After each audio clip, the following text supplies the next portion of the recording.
તમે ઘણી વખત બહાર ફરવા જતા હશો, ક્યારેક પરિવાર સાથે તો ક્યારેક ઓફિસના કામ. ઓયો હોટલમાં રહેવાનો ક્રેઝ વધી ગયો છે. કદાચ એટલા માટે જ કારણ કે ઓયો હોટલ સસ્તી હોય છે. 300 થી 400 રૂપિયામાં એક દિવસ માટે હોટલ બુક કરાવી શકો છો. હવે ઓયો હોટલમાં અપરિણીત કપલને એન્ટ્રી નહીં મળે. રૂમ જોઈતો હોય તો બતાવવું પડશે મેરેજ સર્ટી. આ વાત સાચી છે. ઓયોએ પોતાની સાથે જોડાયેલી હોટલો માટે નવા ચેકિંગ નિયમો બનાવ્યા છે. નવા નિયમો પ્રમાણે ઓયો હોટલમાં અપરિણીત કપલને હવે રૂમ આપવામાં નહીં આવે.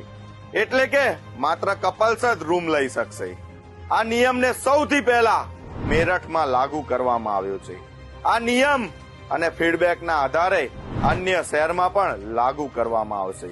આ નિયમ ઓનલાઈન બુકિંગમાં પણ લાગુ કરવામાં આવશે. આજકાલ ઘણા એવા કિસ્સાઓ પ્રકાશમાં આવી રહ્યા છે.